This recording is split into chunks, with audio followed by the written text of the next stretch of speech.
Chers amis, bonjour. Demain aura lieu le 2e salon du livre de Pavilly qui s'appelle Des livres et nous. Jeu de mots, maître Capello. Bon, bref. Je vais vous parler à cette occasion de foot. C'est pas tous les jours que je m'y colle, quand même, surtout par vidéo. Alors, pour quelle raison j'ai un petit souci avec le foot? Premièrement, dès l'instant que tout le monde adore quelque chose, moi j'ai toujours du mal. C'est mon côté anticonformiste, ça c'est des conneries d'artistes, ça en fait. Non mais c'est vrai, c'est un peu le cas.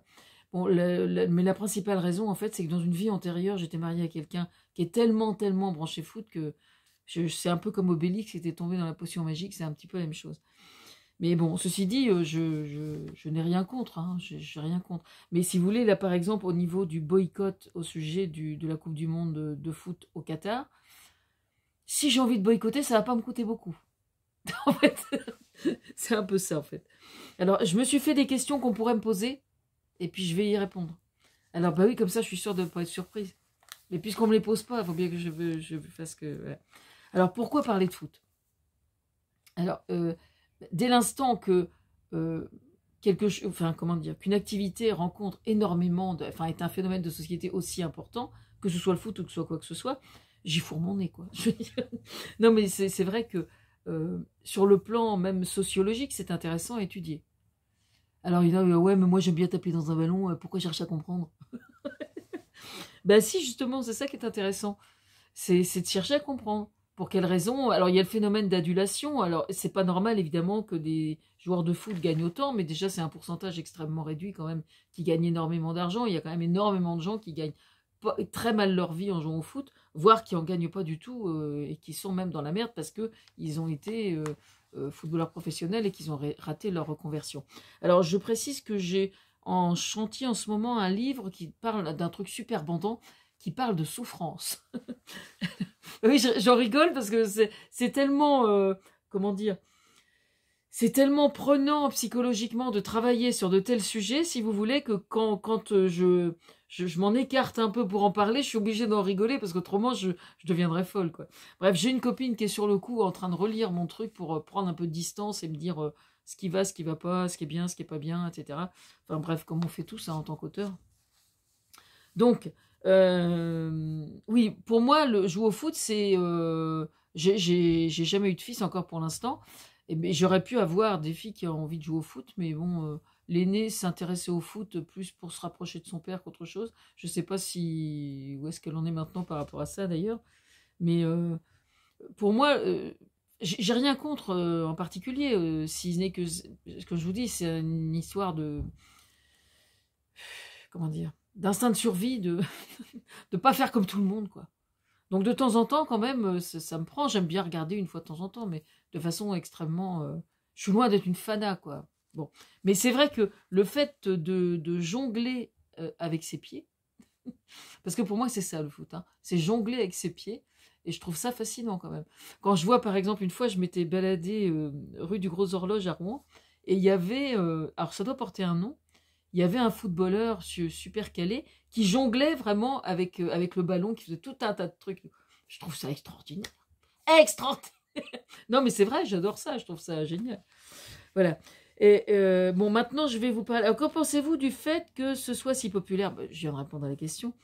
Et les sports collectifs? Oui, en fait, moi, ce qui m'intéresse dans le foot, avant tout, c'est le fait que ce soit un sport collectif. Alors, pourquoi je parlais de souffrance au sujet du foot? C'est parce que j'ai abordé le problème de la souffrance dans le secteur du sport et du coaching, dans mon projet de bouquin sur la souffrance. C'est pour ça que j'en parlais. Que pensez-vous de oui, les sports collectifs? Ce qui se passe, en fait, c'est que aujourd'hui, parce que l'être humain se sent quelque peu méprisé, on va dire, il y a une tendance réactionnelle, on va dire, à cultiver un peu son ego. Alors pour certains diront c'est de l'égoïsme. Non, peut-être pas nécessairement, pas nécessairement. Pour pouvoir se permettre le luxe de se pencher sur les autres et sur la misère du monde, on va dire ça comme ça largement, il faut être soi-même bien dans ses pompes. Et pour être bien dans ses pompes, il est nécessaire de s'accorder des moments à soi, de cultiver une bonne image de soi, Ça ne veut pas dire qu'il faut passer son temps à faire des selfies. Non, parce que moi, j'ai plein de photos de moi sur, sur mes téléphones. Non, mais c'est vrai. Mais c'est parce que chaque fois, on me dit de me prendre en photo. Mais j'en ai ras le cul, moi, de me prendre en photo. C'est aux autres de me prendre en photo, c'est pas à moi de me prendre en photo.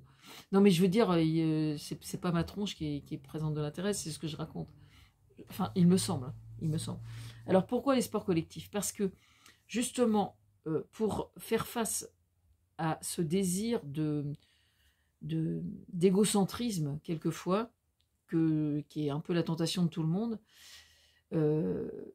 revenir au sport collectif, c'est intéressant parce que c'est intéressant notamment par rapport aux jeunes qui ont des problèmes avec la loi.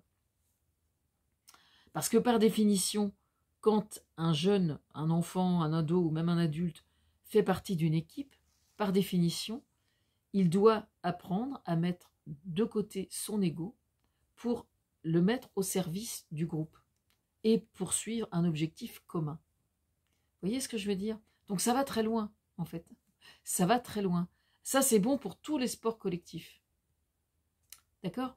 Donc, alors évidemment, là, avec la Coupe du Monde qui se pointe, je ne peux pas faire autrement que de parler de foot.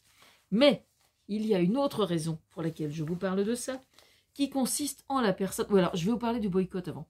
Alors, le boycott, ben moi, je ne vais pas avoir tellement de mal à boycotter parce que je m'en fous un petit peu, en fait. De la compétition, je veux dire, de la Coupe du Monde. Ça ne veut pas dire que je vais ne pas regarder de façon systématique, mais je suis sûre que je ne vais pas y passer un temps... je veux dire, je ne suis pas une fana, quoi. Hein, si vous, au cas où vous n'auriez pas compris. Je ne suis pas une fana. Bon, bref. Mais en fait, il faut saisir l'occasion de la Coupe du Monde pour parler de tout ce qui se passe autour. C'est-à-dire du Qatar, c'est-à-dire du droit de l'homme, c'est-à-dire de tous les ouvriers qui sont restés sur place et qui ont été coulés dans les poteaux, je suppose, comme ça arrive malheureusement dans ce genre d'événement, dans ce genre de processus, quand on construit très vite et qu'on va chercher de la main-d'œuvre à bas coût dans telle partie du monde, etc. Donc, sur ce point, je vous recommande, je vais tâcher de penser à mettre le lien, de France Inter, qui a consacré chaque journée, je crois que c'est Grand Angle le matin, ils ont consacré chaque matin, depuis je ne sais pas combien de temps, un petit reportage sur un phénomène comme ça. Donc ça, c'est hyper intéressant. Et mine de rien, si on les fait chier avec ça, on pourrait obtenir quelque chose au niveau de la défense des travailleurs là-bas. Donc c'est important de relayer ça. Alors pourquoi je ne l'ai pas fait? Parce que je ne peux pas être partout, tout simplement. Voilà. Donc je vais tâcher de mettre le lien sous la vidéo. Ensuite, j'ai quelqu'un de qui je souhaite vous parler et qui va être présent en principe demain, qui s'appelle Rachid Chebli. J'ai fait la connaissance de ce monsieur parce qu'il était venu faire une conférence à Pavilly. C'était organisé par l'association culturelle qui organise le salon du livre demain, des livres et nous. Et donc, ce monsieur Rachid Chebli, il est prof à Côte-Bec, en co, dans un collège ou un lycée, je ne sais pas exactement. Et il a été, je ne sais pas s'il est toujours, arbitre de foot. Et c'est juste passionnant. Parce qu'en fait, il a plein de choses à raconter, ce monsieur, figurez-vous. Bon, déjà, c'est un très bon communicant. Donc, il explique, il demande que ça, en fait, que d'expliquer. Mais c'était dommage, quand il était venu, on était juste 2 ou 3, quoi. Alors qu'en fait, c'est tout ce qu'il fait dans ses bouquins, ça mérite une attention beaucoup plus poussée que ça, quoi. Donc moi, je recommande vraiment pas seulement aux parents d'enfants qui jouent au foot de lire ces bouquins. Non, non, parce que le foot, justement, est un phénomène de société tellement important que ça va bien au-delà du foot, justement. Parce qu'en fait, ce qu'il raconte, je pense qu'il y a plein de recoupements qui peuvent être faits avec n'importe quel autre sport collectif, par exemple. Et le moindre gamin qui a un problème, par exemple, avec la loi, qui a du mal à accepter qu'on le recadre, etc., etc. Alors, mon livre à sortir, parce que j'y vais tant qu'à faire, sur l'autorité n'est pas encore dans les tuyaux. Alors, normalement, celui sur la toxicité des livres sacrés devrait arriver les jours qui viennent, normalement. Donc, je ne vais pas l'avoir demain encore. L'autorité, ça vient juste après. Donc, dans l'autorité, évidemment, j'aborde ces sujets-là aussi. Parce que l'autorité, c'est dès la maternelle... Comment est-ce que c'est nécessaire? Pourquoi c'est nécessaire? Comment on peut contourner tel problème, tel autre, dans le contexte dans tel contexte, dans tel autre, dans les familles recomposées, etc., etc.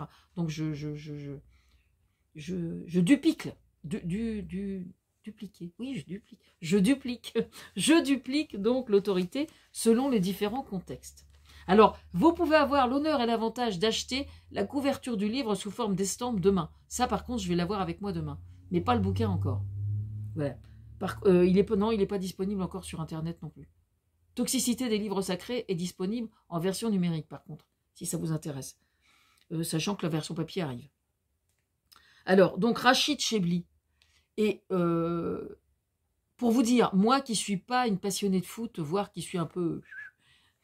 j'ai trouvé ça justement super intéressant parce que sur le plan de l'éducation, sur le plan sociologique aussi, parce qu'il ne parle pas que des minos qui courent après le ballon. Non, non, non, non. Justement, il parle aussi des adultes qui jouent au foot en tant qu'amateurs le dimanche matin, etc. Et donc, il a plein de trucs à raconter, ce monsieur-là. Donc, je vous recommande vivement de venir déjà, de me voir, moi déjà, demain, parce que demain, j'y suis en tant qu'auteur. L'année dernière, j'ai squatté quasiment toute la journée en tant que visiteur, mais demain, j'y suis en tant qu'autrice, pardon. Je suis en tant qu'autrice avec tous mes livres. Il y en a quand même 4 pour l'instant. Bon, alors, l'excellente nouvelle ce matin, c'est que j'ai recommandé ma poule aux œufs ne dort que d'un œil. J'ai reçu le paquet par la poste ce matin, donc je suis pas peu fière. Donc, je suis super contente. Là vous allez pouvoir l'acheter. Voilà, parce qu'il m'en restait qu'un en fait. Voilà. Qu'est-ce que je voulais vous dire d'autre? Oui, en fait, ce qui importe aujourd'hui, dans la mesure du possible, c'est de dissocier la Coupe du Monde du Qatar et le foot en tant que phénomène de société. En fait, c'est ça le problème. Alors, vous me direz, est-ce que c'est possible de dissocier l'un à l'autre? Bah oui, je pense. La FIFA, visiblement, c'est des gens qui sont pas vraiment soucieux de ce que le foot est capable d'apporter sur le plan purement sociologique. Donc ça, c'est quand même très embêtant. Quand on s'appelle FIFA et que ce que le foot peut apporter aux petits minos qui galopent après on n'en a rien à foutre, pour moi, c'est un problème. Voilà. Oui, je sais, c'est une pyramide qui est un peu... C'est une pyramide de pouvoir à laquelle je ne suis pas... dans laquelle je ne suis peut-être pas tellement la bienvenue. Je ne citerai aucun nom. Mais c'est comme ça, il va falloir faire avec. Hein, parce que, de façon générale, dès l'instant qu'on ne veut pas que je m'occupe d'un truc, que je fourre mon nez quelque part, excusez-moi, je sors d'une bronchite un peu. Je suis négative au Covid, je précise. Mais dès l'instant qu'on n'a pas trop envie que je fourre mon nez quelque part, c'est mal barré. C'est plutôt mal barré. Voilà. Bon, c'est tout ce que j'ai à dire. Côté foot en particulier, c'est tout ce que j'ai à dire pour aujourd'hui. Voilà.